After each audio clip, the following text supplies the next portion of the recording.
Hello दोस्तों, तो इससे लास्ट वीडियो में हमने देखा था कि शीहाओ की मुलाकात होती है शी से और उन दोनों के बीच में अच्छी भली लड़ाई भी होती है।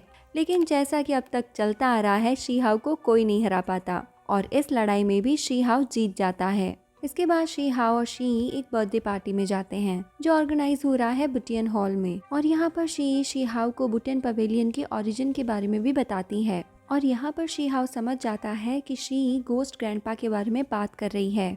इसके बाद शीहाओ की मुलाकात फिर से हुओलिंगर से हो जाती है और फिर हम देखते हैं कि शीहाओ की लड़ाई होती है जिनसू के ग्रैंडपा से। तो चलिए अब इसके आगे की स्टोरी को भी हम जान लेते हैं।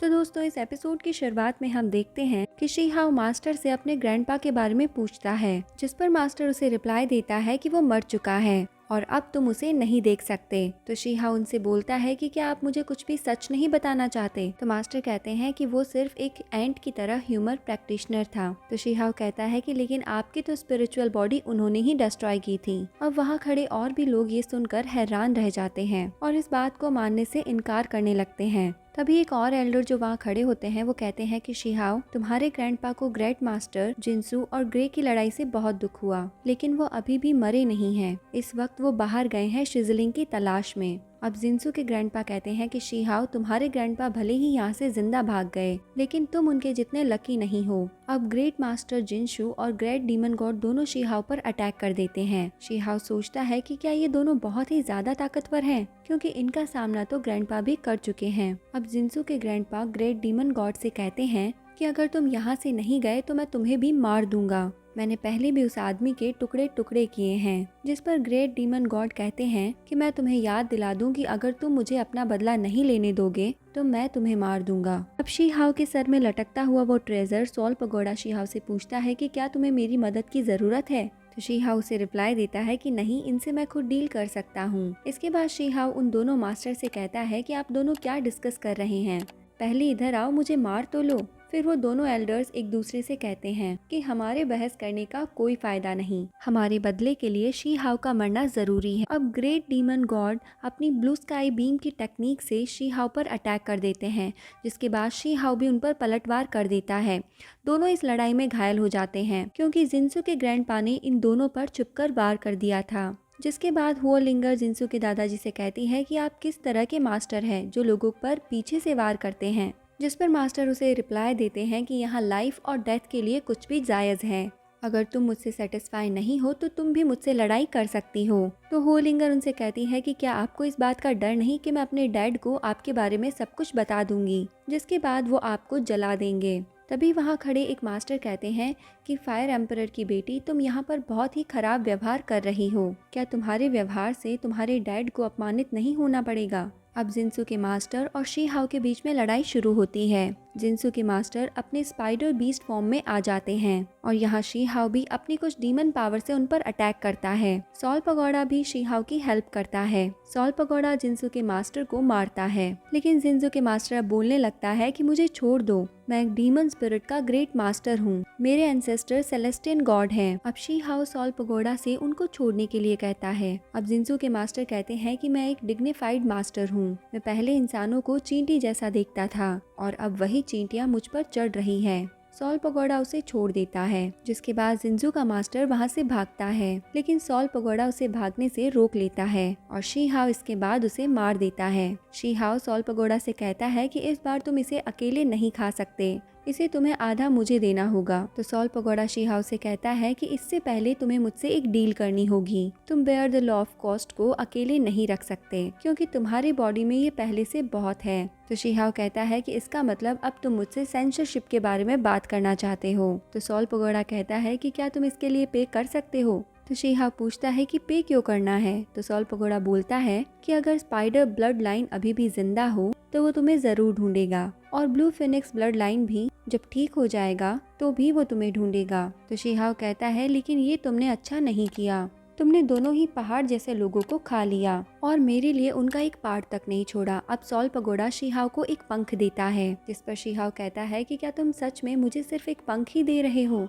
ठीक है, मैं पे करने के लिए तैयार हूँ, लेकिन इसके बदले तुम्हें मुझे एक टेक्निक सिखानी होगी। तो सॉल पगोड़ा कहता है कि ये टेक्निक तुम्हारे किसी काम की नहीं। तो शीहाओ कहता है कि तुम चुप करो और मेरी मदद करो। सॉल पगोड़ा शीहाओ को बताता है कि तुम्हारे हाथ में जो फेदर है वो एक डिवाइन फेदर है जो लाइफ टाइम तक ब्लू फिनिक्स के साथ रहता है और कभी नहीं गिरता। एंसेस्टर की ब्रेथ लाकर भी एंशिएंट ट्रेजर को रिपेयर किया जा सकता है। तभी वहाँ पर वो अजीब सी लड़की आकर शीहाओ से कहती है, मुझे तो पहले से ही पता था कि तुम्हारे पास मेनस्टे टेक्निक है, लेकिन फिर भी 2 ग्रेट मास्टर्स को मारना इतनी आसान बात तो नहीं है। साथ ही तुम तो अपनी अदाओं से दूसरों को हैरान भी कर रहे हो। तभी यहाँ पर शी भी पहुँच जाती है और कहती है, मैंने तो पहले ही कहा था कि वो बुटियन पवेलियन में होगा, क्योंकि वो शुरू से ही मेरे बुटियन हॉल का स्टूडेंट है। अब वहाँ पर एक मास्टर आते हैं और शीहाओ को ग्लास ऑफ 9 ड्रैगन में एम्परर वाइन देते हैं। शीहाओ उसको पीने के बाद और भी ज्यादा पावरफुल हो जाता है। वहाँ के डीन कहते हैं कि ये मेडिसिनल वाइन लोगों को प्रैक्टिस में हेल्प करती है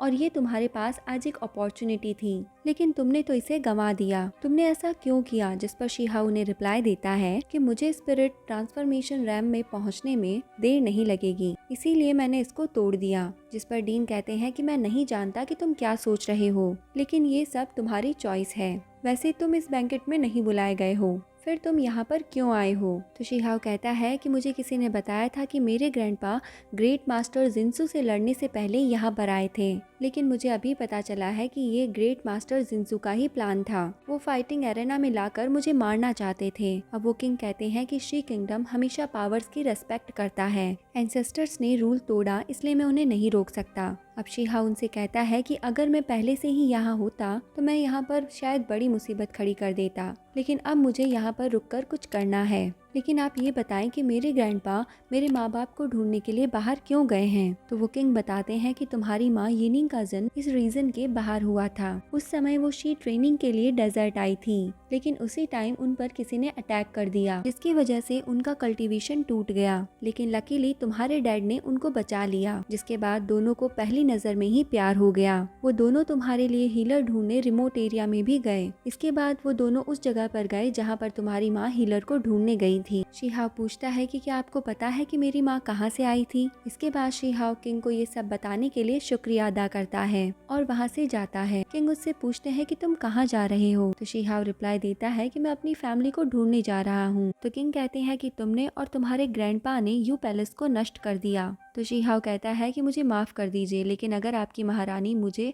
और मेरे ग्रैंडपा को सजा देना चाहती है तो मैं अपने ग्रैंडपा के लिए सजा भुगतने को तैयार हूँ। तो किंग कहते हैं कि मुझे पता है कि तुम्हारा गुस्सा आउट ऑफ कंट्रोल है, इसीलिए मैंने अपने कल्टीवेशन का उपयोग करके तुम्हें पनिश नहीं किया। अब सीन चेंज होता है जिसमें हम देखते हैं कि एक किंगडम है और उसमें एक एल्डर अनाउंस कर रहे होते हैं।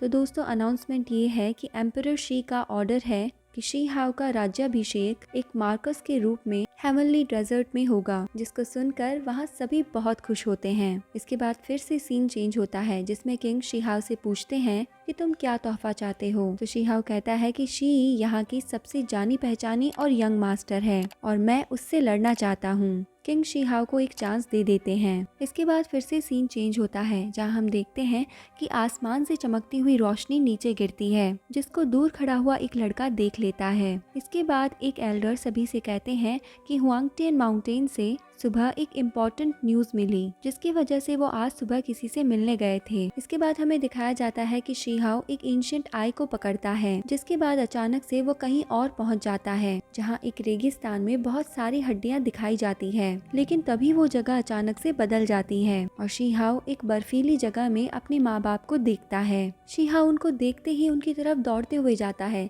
लेकिन एक बार अचानक फिर से सब कुछ बदल जाता है और शीहाओ के माँ बाप उसे ही मारने की कोशिश करने लगते हैं, क्योंकि ये शीहाओ के असली माँ बाप नहीं होते। ये सब सिर्फ शीहाओ की आंखों का धोखा होता है। शीहाओ भी समझ जाता है कि ये सब कुछ और कुछ नहीं बल्कि उसकी आंखों का धोखा है। अब शीहाओ अपनी ड्रीम से बाहर आता है। इसके बाद एंशिएंट आई शीहाओ के हाथों से छूट जाता है। अब शीहाओ को समझ आता है कि ये सब कुछ सिर्फ उसका इल्यूजन था। इन सब की वजह से शीहाओ का सॉल पगोड़ा उससे पूछता है कि क्या तुम्हें मेरी मदद की जरूरत है, लेकिन एज यूजुअल शीहाओ उसको मना कर देता है। इसके बाद कुछ आगे जाने पर शीहाओ को एक मरे हुए बीस्ट की बॉडी मिलती है। तभी वहाँ पर फायर किंगडम के कुछ लोग आ जाते हैं और शीहाओ को आवाज देते हैं। शीहाओ उनसे कहता है कि तुम सभी मुझसे रेस्पेक्ट से बात करो, तुम्हारी प्रिंसेस भी मुझसे इस तरह से तो बात नहीं करती। इसके बाद शीहाओ एक अटैक करता है जिससे वो सब डर जाते हैं, लेकिन शीहाओ वो अटैक एक बर्ड मैन पर करता है। शीहाओ उस बर्ड मैन को मारने के लिए उसके पीछे जाता है। अब शीहाओ और इस बर्ड मैन में लड़ाई होती है। बर्डमैन अब अपनी मदद के लिए चिल्लाता है, लेकिन जिसके बाद वो आग के दलदल में गिर जाता है, जिसकी वजह से उसकी मौत हो जाती है। बर्डमैन के सारे साथियों को ये देखकर बहुत ही गुस्सा आता है, इसीलिए बर्डमैन का एक साथी शी-हाओ से लड़ाई करता है। शी-हाओ किसी तरह उस बर्डमैन से बचता है और डिवाइन केव के अंदर आ जाता है। शी-हाओ यहाँ की हर एक चीज को बहुत ही अच्छे से देखता है। वहाँ के क्लाइमेट को देखकर शी-हाओ सोचता है कि ये मेरे कल्टीवेशन के लिए बहुत ही अच्छी जगह है। अब शी-हाओ यहाँ पर कल्टीवेशन करता है और वो डिवाइन पैलेस आग के दलदल से बाहर निकलता है, जो शी-हाओ के कल्टीवेशन करने पर अंदर जा रहा होता है। अब शी-हाओ अपना कल्टीवेशन पूरा करके बाहर निकलता है। इसके बाद शी-हाओ और उस बर्डमैन की फिर से लड़ाई शुरू होती है। शी-हाओ और बर्डमैन अपनी अपनी पावर्स का यूज करके एक दूसरे से लड़ाई करते हैं। तभी कुछ लोगों को वहाँ कैद दिखाया जाता है, जहाँ एक लड़का आकर वहाँ के सभी लोगों को ब्लड फॉर्मेशन शुरू करने के लिए कहता है और सभी मिलकर उन पर ब्लड सेक्रीफाइस फॉर्मेशन से अटैक करते हैं। ये कैद हुए लोग और कोई नहीं बल्कि फायर किंगडम के ही लोग होते हैं। शी-हाओ फायर किंगडम के लोगों को बचाने के लिए वहाँ पर पहुँचता है। अब शी-हाओ और उस बर्डमैन की फिर से एक बार लड़ाई होती है। शी-हाओ उस बर्डमैन को हरा देता है और उस ब्लड फॉर्मेशन सेक्रीफाइस के अंदर जाने की कोशिश करता है, लेकिन वो ब्लड सेक्रीफाइस फॉर्मेशन बहुत ही ज्यादा मजबूत होता है। लेकिन फिर भी किसी तरह से शी-हाओ उसके अंदर पहुँच जाता है। इसके बाद सीन चेंज होता है, जिसमें शी-युआन अपना कल्टीवेशन करके वो पैलेस वापस लौटता है। इधर शी-हाओ भी फायर किंगडम के बाकी के लोगों को बचाने की कोशिश करता है, जिसमें फायर एम्प्रेस भी होती है, जो शी-हाओ की मदद करती है। सब कुछ सही होने के बाद में शी-हाओ और फायर एम्प्रेस में बातें होती है। शी-हाओ फायर एम्प्रेस से कहता है कि मुझे लगा था तुम झूठ बोल रही थी, लेकिन ऐसा तो कुछ नहीं है। वो लड़की कहती है कि अभी ही हमारी आउटर डोमेन क्लैंग के साथ एक डील हुई है और उस क्लैंग ने मुश्किल वक्त में फायर किंगडम की मदद करने का वादा किया, लेकिन मुझे नहीं पता वो लोग फिर से हमारे क्लैंग को नुकसान क्यों पहुंचाना चाहते हैं। शी-हाओ कहता है कि इसका मतलब ये है कि उस मोटी लड़की ने मुझे यहाँ पर फायर किंगडम की हेल्प के लिए नहीं बल्कि अपनी प्रैक्टिस के लिए भेजा था। इसके बाद फिर से सीन चेंज होता है, जहाँ पर हम वो पैलेस में शी-युआन को देखते हैं, जो शी-हाओ को सोचते हुए कहता है कि छोटे भाई, मैंने पूरी दुनिया से ये सुना है कि तुम मुझसे लड़ाई करना चाहते हो। अब मैं तो लौट चुका हूँ, लेकिन तुम कहाँ हो? फिर सीन चेंज होता है और शी-हाओ एकदम बीच में खड़ा होता है और अपने शिकार का वेट कर रहा होता है। शी-हाओ को फायर एम्प्रेस कहती है कि तुम्हें इस तरह से बीच में खड़ा नहीं होना चाहिए, तुम्हें छुपकर शिकार का वेट करना चाहिए। तभी एक बड़ा सा जानवर आकर शी-हाओ पर अटैक कर देता है। फिर हमें दिखाया जाता है कि शी-हाओ और उसके साथ के बाकी के लोग उसका मीट खाते हैं। इन सब के बाद शी-हाओ फिर से अपने कल्टीवेशन के लिए बैठ जाता है। दूसरी तरफ शी-युआन भी शी-हाओ का लड़ाई के लिए वेट कर रहा होता है। अब शी-हाओ का कल्टीवेशन पूरा होने के बाद जब वो अपनी आंखें खोलता है, तो वो अपने सामने हुओ लिंगर को खड़ा हुआ देखता है। हुओ लिंगर कहती है कि मुझे कुछ इम्पोर्टेंट न्यूज तुम्हें देनी है, और फिर वो अचानक से शी-हाओ पर गुस्से में चिल्लाती है, तुम्हारी हिम्मत कैसे हुई मेरे लोगों के सामने मेरी बातें करने की। अब हुओ लिंगर और शी-हाओ दोनों आपस में बातें करते हैं, जहाँ हुओ लिंगर शी-हाओ से पूछती है कि क्या तुम सच में अभी शी-युआन से नहीं लड़ना चाहते? तुम तो शी-युआन से वैसे भी बहुत यंग हो, क्या तुमने शी-युआन के लिए पहले से कोई प्लान सोच कर रखा है? तो शी-हाओ कहता है कि हाँ, कल्टीवेशन। जिस पर हुओ लिंगर कहती है कि लेकिन ये तो तुम्हारा स्टाइल नहीं है। तो शी-हाओ कहता है कि ये तुम्हारी गलतफहमी है, क्योंकि यही मेरा स्टाइल है। तभी वहाँ शी-हाओ की पकड़ी हुई मछलियाँ भी पककर तैयार हो जाती हैं, जिसे हुओ लिंगर के लोग पकाते हैं। इसके बाद वो सभी लोग उन पकी हुई मछलियों को खाते हैं। फिर एक जगह दिखाई जाती है जहाँ पर शी-हाओ और शी-युआन एक दूसरे को ढूंढ रहे होते हैं, लेकिन शी-हाओ उस जगह पर एक मैसेज छोड़कर आता है कि हम दोनों अगली जगह पर साथ मिलेंगे। अब शी-हाओ एक जगह पर पहुँचता है और अंदर जाने की कोशिश करता है, लेकिन वहाँ के कुछ लोग उसे रोक लेते हैं। लेकिन दोस्तों, जैसा कि हम सब जानते हैं, उसे तो कोई रोक ही नहीं सकता, इसीलिए वो उन सारे लोगों को हरा कर अंदर चला जाता है। वहाँ अंदर जाने पर शी-हाओ को एक बड़ा सा स्पाइडर बीस्ट नजर आता है, जो शी-हाओ पर अटैक कर देता है। अब शी-हाओ और उस स्पाइडर बीस्ट की एक दूसरे से लड़ाई होती है। शी-हाओ उस स्पाइडर बीस्ट को हरा देता है, लेकिन और भी स्पाइडर बीस्ट जो वहाँ होते हैं वो शी-हाओ के पास आ जाते हैं, लेकिन शी-हाओ उन सभी स्पाइडर बीस्ट को मार देता है और वहाँ से आगे बढ़ता है। अब फाइनली शी-हाओ की मुलाकात शी-युआन से हो जाती है। तो मुलाकात होते ही सबसे पहले इन दोनों के बीच में सुप्रीम बोन को लेकर बातें होती है। फिर अचानक से ही दोनों एक दूसरे पर अटैक कर देते हैं। शीहाव किसी तरह उस अटैक को रोक लेता है। तो दोस्तों, इतनी गंभीरता के साथ जो हम सुन रहे हैं, जो ये लड़ाई हो रही है, उसको हम कंटिन्यू करेंगे अपनी नेक्स्ट वीडियो में। तो आपको ये वीडियो और एक्सप्लेनेशंस कैसे लग रहे हैं, आप हमें कमेंट सेक्शन में कमेंट करके ज़रूर बताइएगा।